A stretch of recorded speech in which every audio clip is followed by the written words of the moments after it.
सब सेलों को समांतर और श्रेणी क्रम में जोड़ना आपको सिखाए थे, जिसमें इसके पहले वाले वीडियो में हम लोगों ने विद्युत वाहक बल, वोल्टता और आंतरिक प्रतिरोध के बारे में भी अध्ययन किया था। अब जो प्रतिरोधों का संयोजन होता है जो समांतर क्रम और श्रेणी क्रम में होता है, अब ऐसे प्रतिरोधों का संयोजन आपको पढ़ना है जो बहुत जटिल हो, जिसमें आसानी से हम समांतर और श्रेणी क्रम ना पहचान पाए। उसके लिए एक वैज्ञानिक है किरचॉफ, जिसको हिंदी में किरचॉफ का नियम के नाम से जाना जाता है। यानी किरचॉफ का नियम है एक जटिल परिपथों के लिए है, यानी जटिल तरीके से प्रतिरोधों को अगर जोड़ा जाएगा तो हम लोग उसको किरचॉफ के नियम से सॉल्व करते हैं, जिसमें आसानी से आप समांतर क्रम श्रेणी क्रम ना पहचान पाएंगे। उसके लिए किरचॉफ ने 2 नियम दिए थे। कितने नियम दिए थे? 2 नियम दिए थे। ठीक, प्रथम नियम जिसको संधि का नियम कहते हैं, इसका नियम कहते हैं संधि का नियम कहते हैं, और द्वितीय नियम जो होता है वो वोल्टताओं से संबंधित है और उसको लूप का नियम कहते हैं। तो सबसे पहले जो हम अध्ययन करने चल रहे हैं प्रथम नियम में, वो आपको संधि के नियम के बारे में पढ़ाने चल रहे हैं, बताने चल रहे हैं कि कैसे आपको संधि के नियम से ही प्रतिरोधों से संबंधित आप उसको अध्ययन कर ले जाए। किस परिपथ में? जटिल परिपथ में, यानी ऐसे परिपथ जिसमें आप आसानी से पहचान न कर पाएंगे, उसके लिए ही किरचॉफ का नियम बनाया गया है। तो प्रथम नियम जिसको संधि का नियम कहते हैं, वो उदाहरण से शुरू करते हैं। मान लीजिए कोई संधि है, ठीक, अब इसमें अगर कोई 5 एम्पीयर की धारा आ रही है और एक में 6 एम्पीयर की धारा आ रही है, ठीक, तो यहां इसको संधि कहते हैं। संधि के बाद जो इसमें से निकलेगी धारा,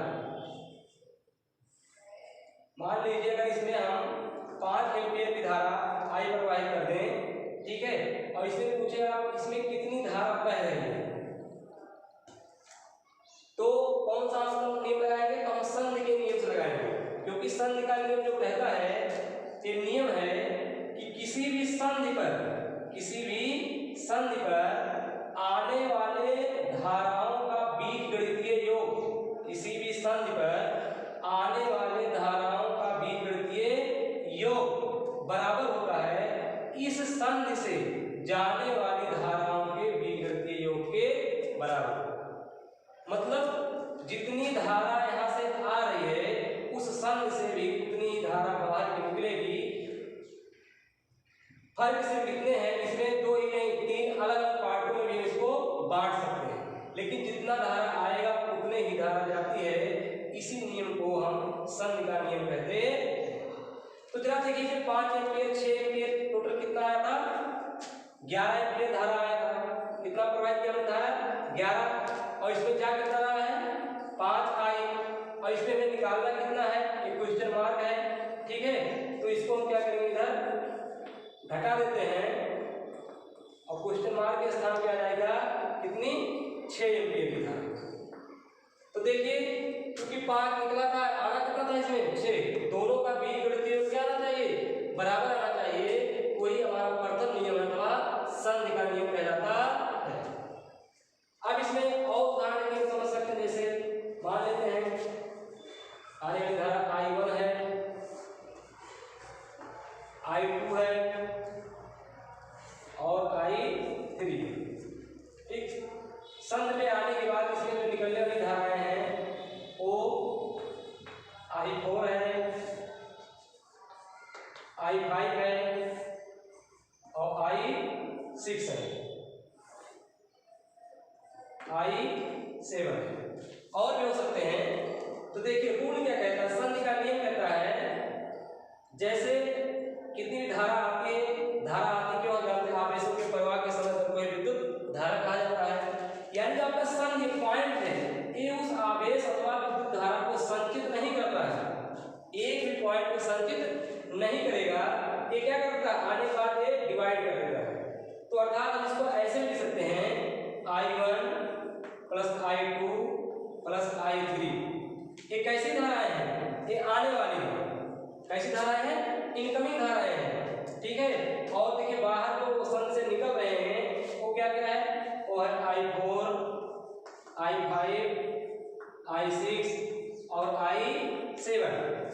ठीक, तो अभी हमने परिभाषा बताई इसमें। संघ में क्या होता है, किसी भी संघ पर आने वाली धाराओं का बीजगणितीय योग और उस संघ से बाहर जाने वाली धाराओं के बीजगणितीय योग की क्या होता है, बराबर होता है। अर्थात इनकमिंग धारा जितनी आएगी वो आउटगोइंग क्या होगी, बराबर। ठीक, इसको हम क्या लिख सकते हैं, 0 लिख सकते हैं। एक परिभाषा हो गया। दूसरा, इसको दूसरे शब्दों में कैसे व्यक्त कर सकते हैं, देखिए अगर इसको बराबर को हम यहाँ से हटा देते हैं तो सब इधर आएगा, ये सब क्या हो जाएगा, माइनस। इसको क्या लिख सकते हो, 0। अब परिभाषा क्या बन जाएगा, यानी कि यह परिभाषा बना, देखिए ध्यान से, किसी भी संधि पर आने वाली धाराओं का बीजगणितीय योग और जाने वाली धाराओं का बीजगणितीय योग कितना होता है, 0 होता है। किसी भी संधि पर आने वाले और जाने वाले दोनों का अगर योग करेंगे, आना हमें कितना चाहिए, 0 आता है।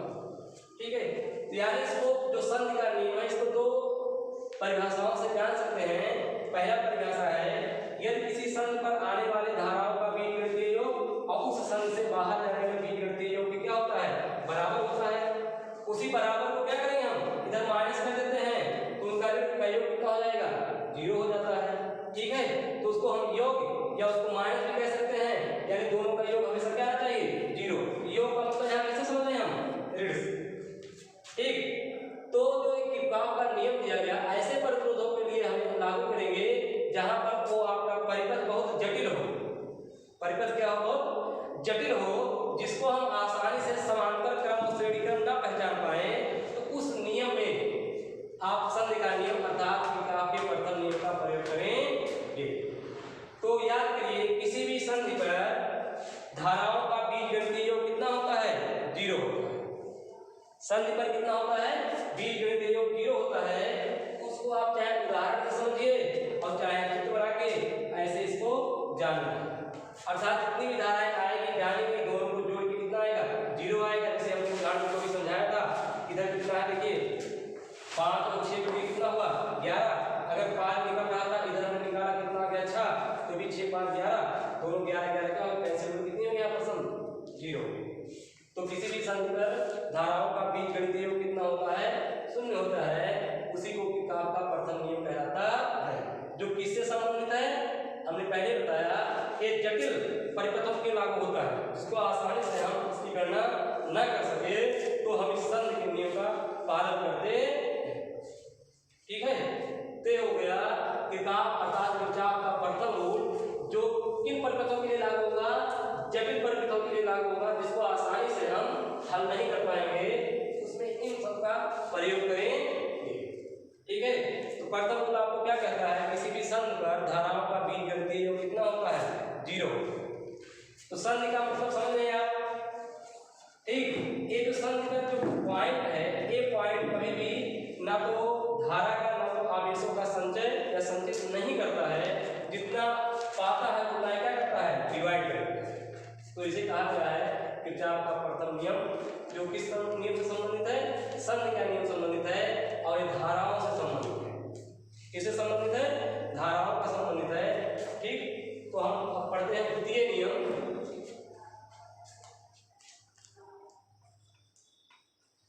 किरचॉफ अर्थात किरचॉफ का जो द्वितीय नियम है, वो वोल्टाओं के लूप से संबंधित है, लूप से। ठीक, और प्रथम नियम को शॉर्ट रूप में आप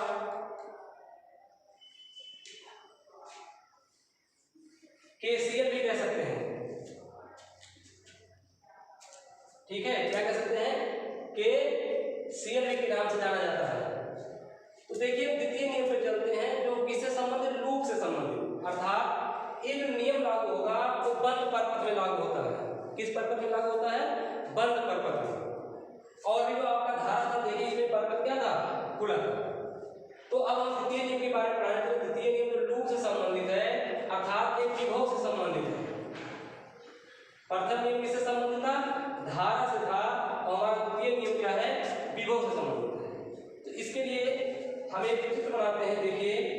आपका प्रतिरोध हो गया। अब इस प्रतिरोध को हम किसी सेल से जोड़ देते हैं, ठीक। और इस सेल का धन है ये माइनस, ये क्या है आर है। इसमें धारा बहेगी, कितना बहेगी आई बहेगी। और इसका आंतरिक प्रतिरोध आर बराबर कितना लिया गया है 0। एक और हम बनाते हैं, इसमें प्रतिरोधों की संख्या 1 से अधिक लेते हैं।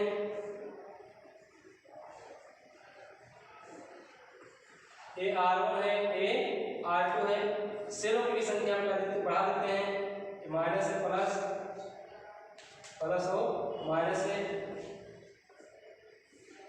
इसमें देखिए हम कितने से ले लिए हैं 2 से ले लिए हैं। और सेल के विद्युत वाहक बल को कैसे लिखते हैं बिगड़ा हुआ ई से, E1 और E2।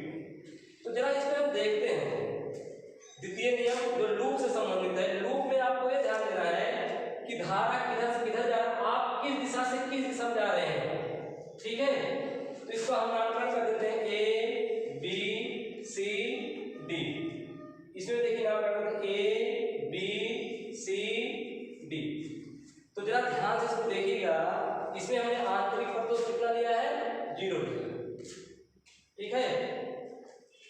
तो देखिए इसका विद्युत वाहक बल कितना है E है और प्रतिरोध कितना है R है। जब इसमें धारा बहेगी तो धारा बहने पर इन दो सिरों के बीच का विभवांतर जो होगा वो आपको पता V/IR आपको पढ़ाया गया है। वो होता क्या है V/IR, अर्थात विद्युत वाहक बल बराबर IR। विद्युत वाहक बल बराबर क्या होता है IR, ये हम पढ़े हैं।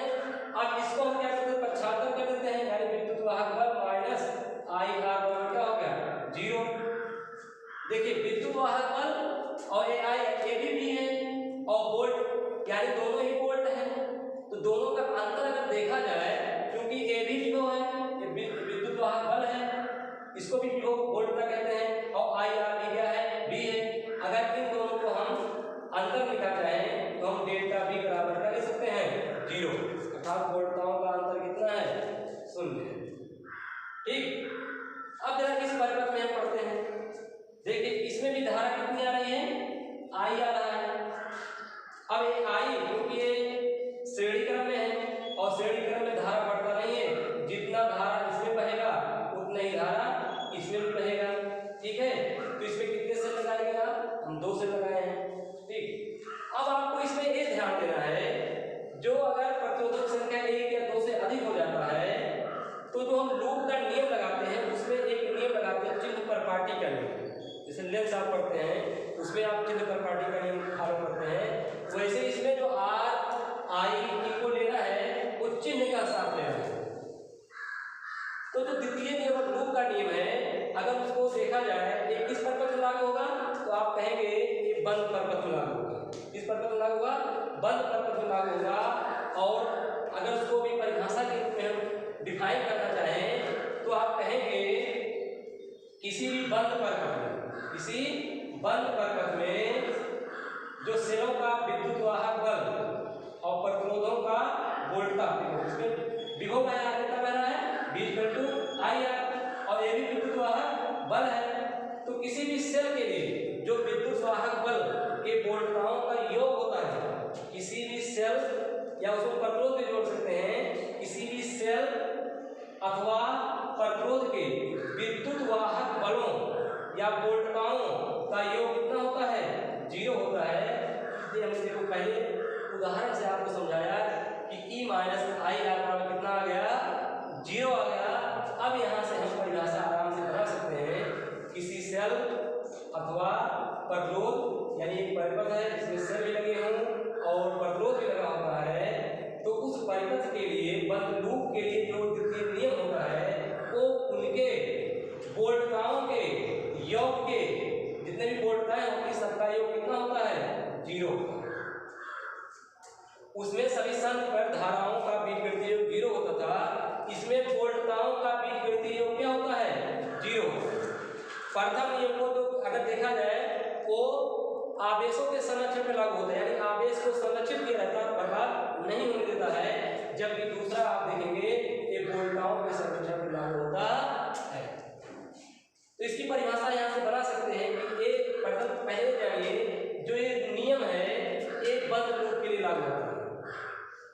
ठीक है, अर्थात बंद परपथ के लागू होता है। तो बंद परपथ में शेल अथवा प्रतिरोधों या शेल और प्रतिरोधों के लिए जो वोल्टताओं का योग होता है वो कितना होता है, 0 होता है।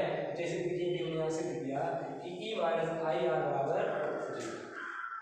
ठीक, अब क्योंकि हम इसको चिन्ह के साथ लेते हैं तो जरा चिन्ह के साथ लेते कैसे हैं ये आपको बहुत मोस्ट इंपॉर्टेंट, इसको ध्यान से सुनिएगा, सवाल में बहुत उपयोगी होता है।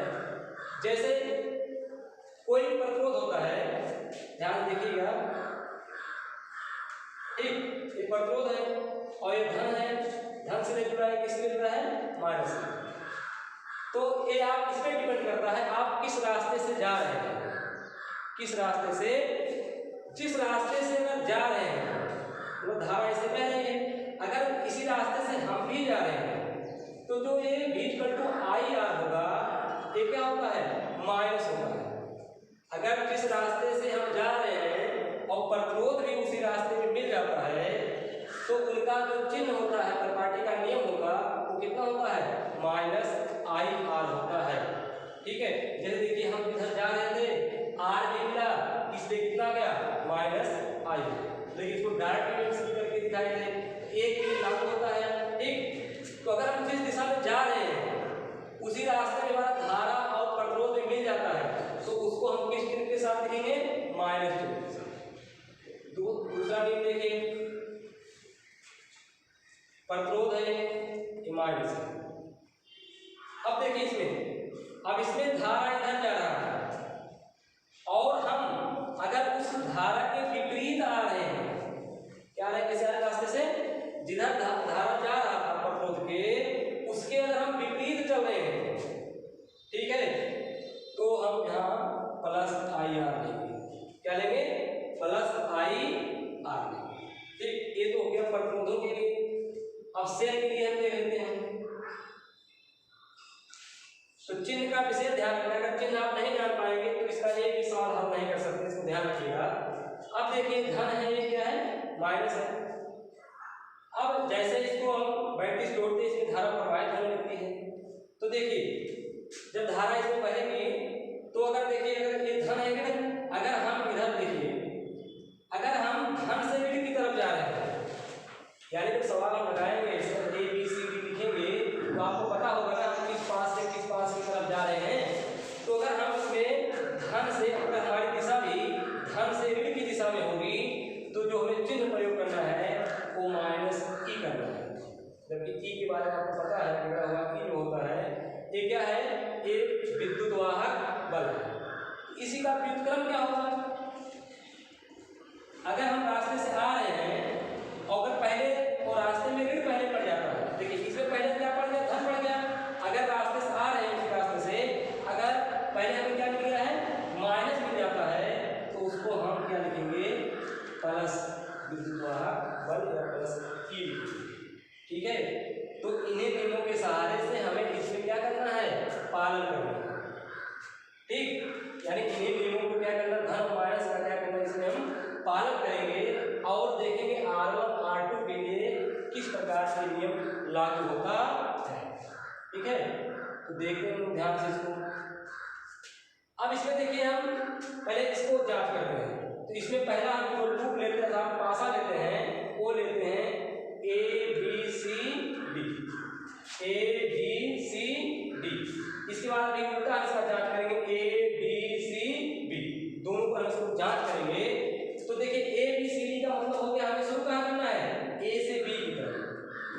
पहले A से B में देखेंगे, इसके बाद B से C में देखेंगे, C से D में देखेंगे, D से इसके बाद A में देखेंगे। ठीक, तो हम इसमें अब जरा लागू करना चाहते हैं कि जो विभव संबंधित नियम है, किरचॉफ का द्वितीय नियम है, ये कैसे इसमें लागू होता है, पालन होता है, वो जरा ध्यान से समझिए। ठीक, तो जरा देखिए इसमें जब हम A से B की तरफ बढ़े तो इसमें सिर्फ हमें क्या मिल रहा है, धारा मिल रहा है। तो धारा पूरे सर्किट में बह रहा है, तो इसमें A से B के बीच में हमें कुछ नहीं मिल रहा है। इसका मतलब इसमें हमें कुछ नहीं मिल रहा है, A से B में हमें कुछ लिखना नहीं है। ठीक, अब हम जब यहाँ पहुंचे देखिए तो हमें क्या मिल गया, R मिल गया। तो भी हमने तुरंत बताया था आपको, यदि हम धारा की दिशा में चल रहे हैं, देखिए हम किधर जाए, A से बी की तरफ, तो धन से ऋण की तरफ जा रहे हैं, तो इसको किस निशान से लिखेंगे ये भी? देखिए हमने लिखा था कितने निशान से? IR से। ठीक, अब पहुंच गए हम सी पे। देखिए सी से डी तक आने में हमें कुछ नहीं मिला, फिर से क्या रहा है? धारा। एक रास्ते को होकर नहीं, इसको क्या करेंगे? छोड़ देते हैं। अब हम डी से ए की तरफ आएंगे, तो देखिए जब डी से ए की तरफ आ रहे हैं, पहले हमें क्या मिल रहा है? माइनस मिल रहा है। तो देखिए अगर हमें पहले माइनस मिलता है तो हम क्या लिखते हैं? प्लस विद्युत वाहक बल, अर्थात क्या लिखते हैं? प्लस ई लिख देते हैं। ठीक, तो देखिए बराबर क्या हो जाएगा? 0। तो पहला फार्मूला भी इसको ऐसे लिखे थे E माइनस आई आर बराबर 0। तो देखिए दोनों का योग कितना आ गया? 0 आया कि नहीं? तो इसका मतलब जो ये बताए थे कि किसी भी बंद लूप के लिए जो सेलों अथवा प्रतिरोधों की पूर्णताओं का जो योग होता है वो कितना होता है? 0 होता है। तो फिर इसमें लागू होता है कि नहीं? लागू हुआ ना? ठीक है, अब इसी क्रम में क्या करेंगे हम? इसमें भी लागू कर सकते हैं। ठीक है, इसमें भी यही दिखा सकते हैं। जैसे देखिए इसमें आएगा, इसमें IR1 हो जाएगा, यहाँ IR2, तो यहाँ कितनी धाराएं हो गई? 2 हो गई, और हम उसी दिशा में जा रहे हैं, इसलिए माइनस IR1 और माइनस IR2। ठीक है, यहाँ जब आएंगे यहाँ 2 मिलेगा, 1 हो गया, इधर से इधर आए दोनों धन हो जाएंगे। धन का मतलब क्या हो जाएगा? ठीक है, E2 प्लस E1 बराबर क्या हो जाएगा? 0। जो इसमें निकल रहा वही इसमें निकल रहा। ठीक है, अब जरा हम इसको जो पासा ABCD लिए थे उस तरह ना लेके अब हम थोड़ा सोच रहे हैं ABCB A की तरफ ले लेते हैं, यानी इधर से चलेंगे। इधर से चलने पर देखते क्या आता है, क्योंकि देखिए इसलिए हम इसको नहीं मिटाए हैं। अब देखिए जब हम इधर से चलना प्रारंभ करते हैं, पहले हमें क्या मिल गया है? धन। और जब पहले धन मिल जाता है, बाद में मिल जाता है, इसको क्या लिखते हैं? माइनस E लिखते हैं माइनस। अब जब यहाँ पहुंचे डी से सी कुछ है नहीं, जब सी से डी पहुंचे पहले देखो माइनस आता है और इसके बाद प्लस आता है। तो पहले माइनस आता है, तब अगर प्लस आता है तो आप क्या लिखते हैं? प्लस IR लिखते हैं। यहाँ पर आपको कुछ नहीं मिल रहा है, देखिए यही दोबारा भी आ गया, बराबर कितना हो जाएगा? 0। ठीक, तो चिन्ह का विशेष ध्यान से देखिए, ए प्लस आ गया, उसको माइनस आ गया, इसमें उसी का क्या आ गया? व्युत्क्रम आ गया। तो किरचॉफ का जो द्वितीय नियम कहता है वो बोल्टताओं से संबंधित है, और उस बोल्टताओं में आपको चिन्ह प्रपाटी का नियम विशेष तौर पे ध्यान देना है, और वो धारा लूप किधर से किधर को घूम रहा है उसको ध्यान रखते हुए आप सवालों को हल करेंगे।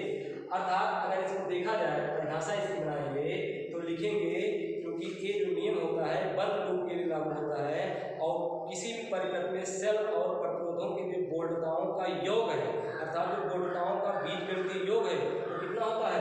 0। तो देखिए IR माइनस B, ये भी तो बोल्टता है, दोनों का योग कितना आ गया? 0।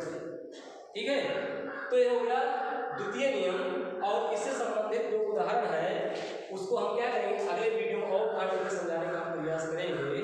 ठीक है, तो आपको यहाँ पर किरचॉफ के नियम बताएंगे। कितने नियम होते हैं? 2 नियम होते हैं। प्रथम नियम तो लूप संघ से संबंधित है, और द्वितीय नियम तो लूप से संबंधित है, उसके बारे में हमने आपको बताया है। और देखिए सबसे मोस्ट इम्पॉर्टेंट जो है कि आपका चिन्ह प्रॉपर्टी का नियम, इसको आप ध्यान रखिएगा। ठीक है, तो बाकी आपको जो भी बताया जाएगा अगले वीडियो में इसको प्रूव करने का प्रयास करें। धन्यवाद।